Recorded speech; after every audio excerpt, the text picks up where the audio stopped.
All right, good morning, everyone. I am really glad to be on again. Today, I want to talk to you about Google. Google is getting sued, and this is very good news. It's getting sued for antitrust. It's monopoly position. So there was a investigation into this not that long ago, and it's asking how are Apple, Amazon, Facebook, and Google monopolies? House report counts the ways. This was on National Public Radio in the States, and it's a 449-page report. So they're recommending that there's going to be some overhaul to the laws that are at play here, and this could go one of two ways. Now, the leftists want to remake Google in their image so that as they're changing everything, they crack down on so-called hate speech. Although these days, a lot of things that are politically incorrect are called hate speech, and that's a problem too. But it seems like something is going to come to an end here when it comes to the monopoly position of big tech. So our lawsuit, just getting launched today, just about like 4 days ago now, is a Justice Department one along with 11 states, and they're going straight for Google. And they're talking about things like, oh, if we don't enforce this, because Google has 80% of search capability in the world. I mean, 4 out of every 5 searches that are done are Google searches. I mean, you know, what do? We Google it, right? Well, there's a tremendous amount of power there. And as he says, the Google of today is a monopoly gatekeeper for the internet. And although they're not specifically saying that they're going to break up Google, they are saying that nothing is off the table. Now, I want to take you through a few examples of what Google has been doing. And before that, I want to make reference to something that happened in history. And that is in 1876. Now, you might wonder, what does 1876 have to do with today? Well, that was another time when you had a communication technology that had a near monopoly, actually a full monopoly position. This was on the telegraph, and this is by, they called it the Hayes Associated Press. The Associated Press and Western Union were working together. And what happened was there was a disputed election, which is something else we could have very soon. And they realized, hey, this result is kind of not decided yet. So what they wanted to do here, the Western Union was very pro-Republican, and they actually took some of the telegraph messages that were sent through where the Democrats were trying to organize, and they leaked them to the Republicans. And then the whole time they said, oh no, we keep everything confidential. We're totally professional here. Anyway, someone with the Associated Press actually went to, so Western Union gave it to the Associated Press gave it to the Republicans and told them what to do to counter this. So here we have collusion between a communications medium and the so-called objective media and politicians. And so people weren't fooled. They called the Associated Press the Hayes Associated Press because Rutherford Hayes became the Republican president as a result of what they did. So, could we have a company that is trying to get a certain person elected, a certain other person not elected?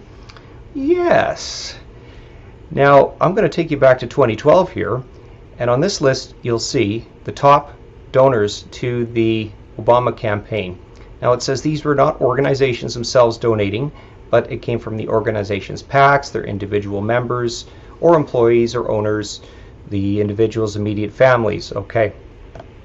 Well, University of California, where the hippie movement started, UC Berkeley, that was the biggest donor to the Obama campaign. Microsoft Corp was next, and Google was third. The U.S. government. How does the U.S. government give to a specific politician? That doesn't sound right. Harvard University was next. Okay, U.S. Department of State. Here we've got the biggest healthcare company in the United States, Kaiser. And do you think they didn't mind Obamacare? Hey, okay, Time Warner, U.S. Department of Justice. This is a famous law firm, IBM, Walt Disney. I mean, here we go. So now let's move to 2016, and they're already asking on U.S. News and World Report, how did Google become the internet's censor and master manipulator, blocking access to millions of websites? Well, this is coming to us from Robert Epstein. Robert Epstein has been on the case for a while, and he is the former head of Psychology Today, and he's still researching them. And he's got a list here in this article of the different ways that they will manipulate you. So you're starting to type on Google, and it will end or show you certain things that it's manipulating what ends up when you start typing for a search result. Okay, so that's one way they do it. There's certain places that are blacklisted on Google Maps, and maybe there's good reason for that at certain times. There is, yeah, you know, if you ever get your account taken down off of Google, there's a whole bunch of things that were through it, and you don't have access to it anymore. In Spain, there was a new law that would have charged Google for scraping content from Spanish news sources. And so Google said, well, we're just not going to give you any news in Spain. And that, of course, caused a huge drop in traffic to Spanish news stories. So when you have that much power, I mean, you can be a bully in the marketplace. AdWords is there too, and they just decided to not even have ads for payday loans. So this is one example, and maybe that's good. Here's one. It banned ads from companies promising quick weight loss, but Google forfeited $500 million to the U.S. Justice Department because it did allow Canadian drug companies to sell drugs illegally in the States. Oh, and they've had similar practices since 2011, probably. They were investigating then. Okay, certain things that you can't advertise on AdSense. And then there's certain things that you're not going to be able to find in the search engines. Wow, okay. There's a search engine manipulation effect. We're going to talk about that a bit more later. And a quarantine list. Something that would take a deeper meaning in our times, but it's nothing to do with COVID. Okay, so I think there is one more here, and you can look at that on your own time if you like. Now, 1 year ago, they looked at getting rid of some more YouTube channels. I don't know if you remember Mark Dice, shortly after Trump got elected, there was actually a U.S. PsyOps division that wanted to visit his channel and see why it was so successful, because they figured out that with all of this manipulation, how in the world did Hillary not win? And so they decided that it was a lot of the online and social media platforms, the YouTube platforms, and so they started to go after them. They knew they had to, or they were not going to be able to manipulate public opinion and election results. So again, a lot of things get called hate that may or may not be hate. Some of them are, but some of them are not. Okay, some of them are 80%. They're auto-flagged videos. Okay, auto-flagged. So what? Get the wrong search term or something? Okay. Now, we're coming to realize that Google is blacklisting conservative websites, and they're making them hard to find. Okay, so here, this is 2019 now. All right, this guy's posting, hey, I just noticed that several conservative websites have been removed from search results in the UK. Okay, so you couldn't find Red State, Breitbart, Daily Caller, Human Events, and more. Right? Okay, so, and it says right-wing, especially religious people, have to prepare ourselves for life as dissidents under soft totalitarianism. Yikes. Okay, now, which brings us to the latest purge. 1 week ago, they said that the conspiracy theories were harmful. Okay, people who believed in Q. Q says, I don't know anything about it, but I know they like me. Well, I guess YouTube found a way to get rid of a bunch of Trump fans. Okay. How convenient. Well, here's one of the channels that is on, you can only get on BitChute now. And this was SGT Report. And they tried many times to handcuff SGT Report. And why did they want to do this? Why did this come right now? Well, there's been some big revelations lately. And one of them was about SEAL Team 6. And there was a CIA insider that apparently, there was recordings released, and Anna Kate of Epoch Times had brought that, made it public. Of course, we were finding more from the Biden laptop, and the U.S. News and World Report was actually taken off of Twitter for talking about this. Can you imagine a major publication, New York Post, not able to have their Twitter account locked out for days? They said, well, this information was illegally obtained. Well, wait, Hunter Biden left that laptop behind, and the guy, I got your laptop here. No, he didn't come for it. The company had policies, and it became theirs. And then when there was a subpoena out for information, he realized what he had on the laptop. He gave it to the FBI. Actually, I think he gave it at first to Rudy Giuliani's lawyer. And Rudolph Giuliani, if you want to find out more about that, his channel hasn't been purged from YouTube yet, and that's the best place to find out what was going on.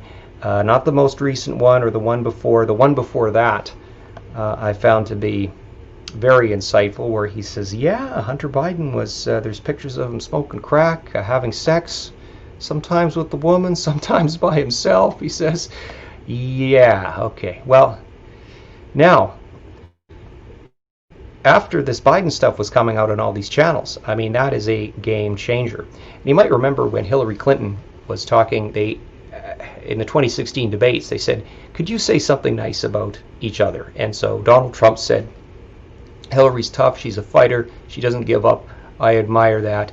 And Hillary Clinton said that Donald Trump's children were great, and that usually speaks well to the parents. So when you compare Donald Trump's kids to Joe Biden's, well, at least Hunter Biden, there's no comparison. And it seems very apparent that there was money exchanged, and they're trying to cover this up, where basically it was, they would buy influence and buy access while Biden was the vice president. And it seems from what we know from these laptops that Joe Biden would take half of everything. So Hunter Biden would get the money and Joe would take half of it. And he said, Hunter Biden actually said, I've been taking care of this family for the last 30 years. So, hey, just saying hi to you, Susie. Good morning. Thank you. Mr. Alien, great work. Hey, I wonder if, I know somebody close to me, a relative who is not even male, and says that calls himself Mr. Alien. So maybe that's you. Good morning either way. So there is an emergency injunction that they're actually trying to get to block the blocking of these channels. Amazing Polly's been taken down, X22 Report has been taken down, and SGT Report. And these were major channels. I mean, yes, on BitChute they have 50,000 subscribers, but on YouTube it was far, far more. And even though they were being shadow banned and whatnot, how dominant is Google? Hugely dominant. And they just had their first drop in ad revenue. I don't know if it's ad revenues as a dollar figure or in their market share, but in June they did. For some reason this just keeps disappearing. But anyway, it's down to 30% now. Only 30%. That's $160 billion. What? So I saw that figure somewhere. But anyway, right here, it's looking like it's only 39 billion. Maybe that's in the quarter. That would make sense. Anyway, these are just huge dollar figures. And, oh, come on, computer, you can do it. Gmail statistics. Gmail has 43% of the email service market share in the world. So you talk about telegraphs. Boy, if Google ever decided they were going to share your emails, they'd have everything. And in anonymous ways, that money or that information is used to send you advertising and all kinds of things. And I've had times, I remember one time I was talking with my daughters about getting a wheel alignment, and then I'm looking on my phone and I've got ads coming up for wheel alignment. So who knows when that Android phone microphone is on. Maybe it's on all the time. All right, so YouTube has, according to this website, in the entire world, almost 74% market share. That is just stunning. And I was looking through this. I think the next one in line is Vimeo, which has about 18%, and then all the rest of them are just negligible amounts. There's hardly any. And go to the next screen. Okay, so Robert Epstein had written an article in Politico about this. And I'm glad you're enjoying this, Susie. Thanks for the encouragement. Susie Q. That is you. You're Susie B. So this is the former head of or publisher of Psychology Today, former editor-in-chief, and he's the senior research psychologist at the American Institute for Behavioral Research and Technology. And what he says is that Google search is the most influential thing ever. He said that you could change voters' preferences by 20 to 80%, and he did a number of experiments in this.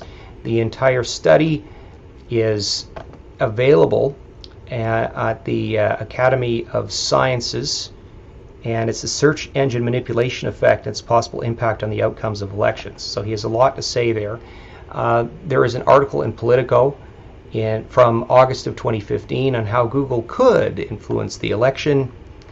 And so he looked, he says, now, if you see by the dawn's early light, first of all, he says you could take an election and change it in 3 different ways. So he says Google has such market dominance. He says even if they were totally innocent and they weren't trying to change an election, they would be changing it because that algorithm would favor someone over another. That's just the way it is. Even if the company had a policy of being fair, you could still have a few mischievous employees that get their fingers in there and change some things. Or he says you can have out and out systemic problems with Google intentionally changing things, right?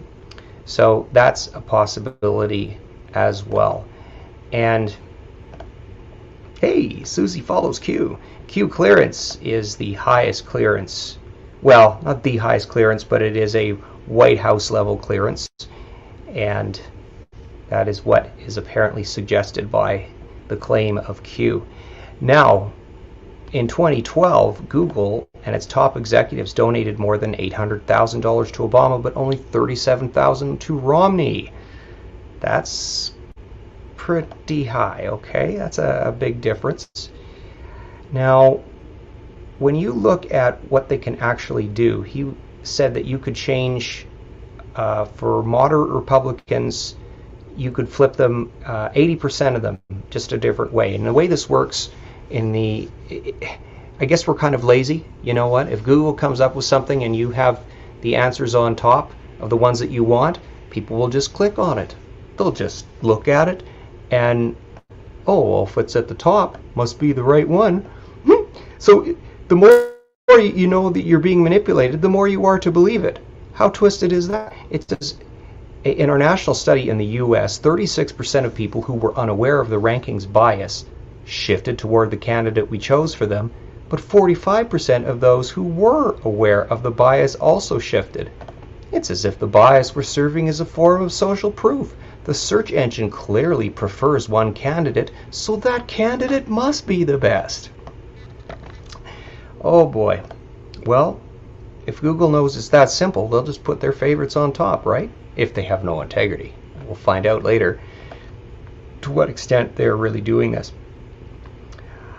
One of the things that he found was that this is probably flipping elections in other parts of the world. And he said with Modi in India, they noticed that he was outscoring his rivals in search activity by more than 25% for 61 consecutive days before the votes were cast. Now, we don't know if that was because Google was manipulating it or if it was organic and real, but again, Google has the power to make winners.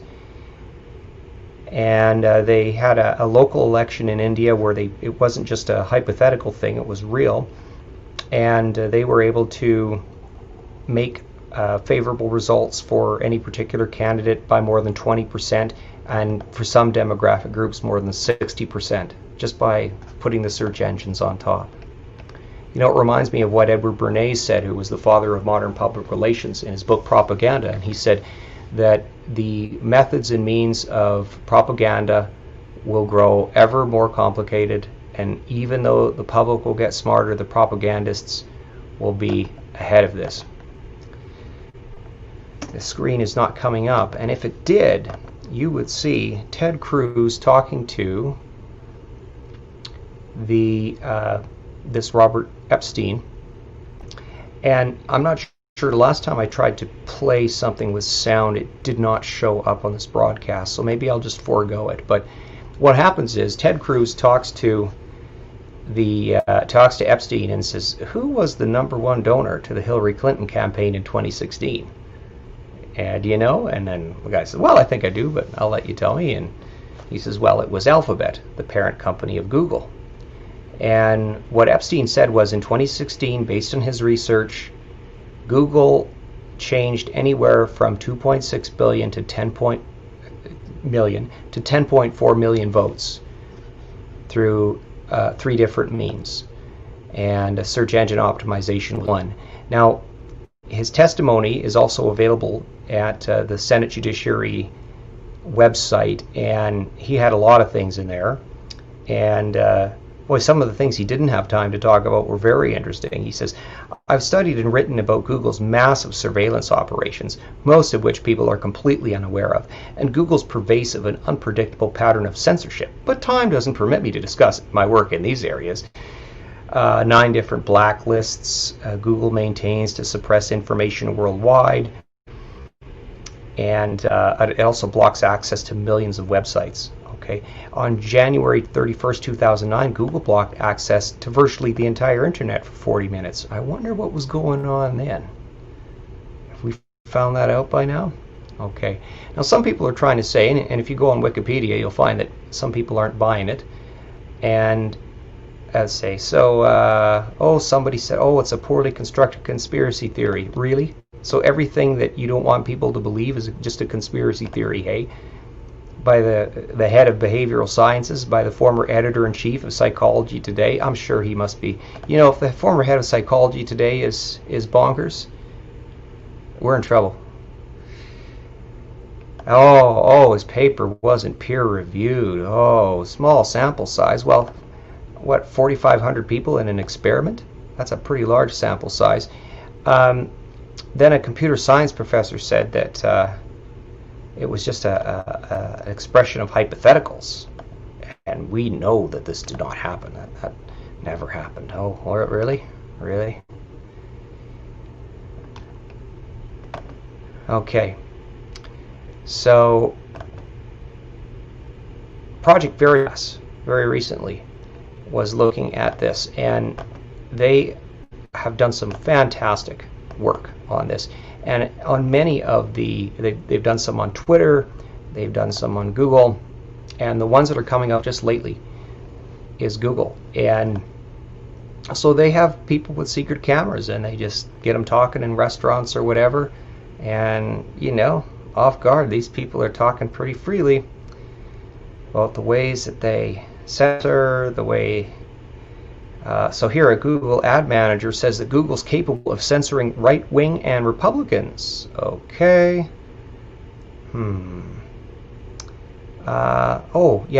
Somebody, there have been a request for pro-Brexit ads through the search engine, and the manager just decided to not allow that. Okay. So they can censor out news from your search engine. This is coming straight from the horse's mouth, so to speak.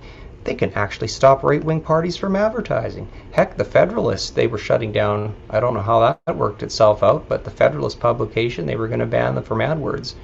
And it's very hard to, if you don't let Google do that on your platform, it's very hard to find someone else who will do it. Right? So that's not easy.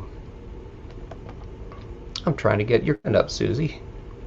I think it's just my computer struggling. So everything I do, it just comes up delayed. All right. Oh, but you can offer free credits, free advertising credit, Democratic parties for advertising. Oh, look at that. Oh, but you can censor the Republican content. Look at this. Yep. Man, this is not good. No wonder they're getting sued. Okay. They asked James O'Keefe, who's the head of Project Veritas. I met in Vancouver at the World Taxpayers Conference a few years ago, and he said, okay, so his poll says that 98% of the 45,000 votes he got in a Twitter poll is interfering in the election. That's so there's a wide suspicion. Okay, 2 million views in 20 hours, 0 response from Google. Okay, you go to search, you type in Donald Trump, and it's like all negative, end quote. Right, that sounds about right. Do you ever see that meme where it's a test pattern and it says, "Please hold while I try to figure out how to blame Donald Trump for what's going on right now"? Ashwin Agrawal, the head of Global Competitive Analysis on Google Cloud. Listen to these quotes. "The truth is, a deep platform is influencing you in a way that you didn't sign up for." That's right. If you're a Democrat and you see more and more Democrat content, you're not given an opportunity to change your mind. Lovely.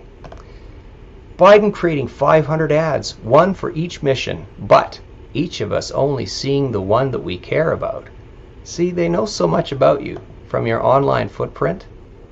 They got a file on everybody in the whole world. Do you think that Facebook and these other ones that are putting satellites all over India so that the world can have internet, do you think this is all some altruistic thing? Let's make the world a better place. Hey, let's get more customers. And also they're trying to get tracking for homeless people, right? So there's like 1 billion people without either a fixed address or a social insurance number or the equivalent in other countries, and so they really want to have this digital ID, right? Okay. Oh, Agrawal says, if I say that tomorrow that I'm a Trump supporter, I'd probably lose my job. Okay, that's how blatant Google is. They would be illegal and fire someone on the basis of their political opinion solely. So what James O'Keefe says is Google is the most dominant big tech company in the world, and its power to shape our politics is very scary. And this is the thing that Epstein kept saying. Oh, his wife died in a car accident after his testimony. He said there's just no competition for this. There's no way to mitigate this, and that's why this antitrust lawsuit, I think, is so very important, because it is going to bring back or at least have the possibility of this monolithic influence being pushed back. And I think this is what the Trump era really is about. It's about taking down and dismantling this force. And I'm sure it will resurface again sometime after Trump and his successor are done, but we're going to push it back, and it's going to be a marvelous time for the West and for the whole world. We're coming on a half hour today. BC elections later today, and Saskatchewan's on Monday, as well as 2 federal by-elections. So if something that you saw today made you want to pray about something, I encourage you, before you go to the next video, from me, from anyone else, just take a moment and pray. And as someone has said in the past, prayer moves the hand that moves the world. I hope you have a great weekend, everyone. Thanks for watching.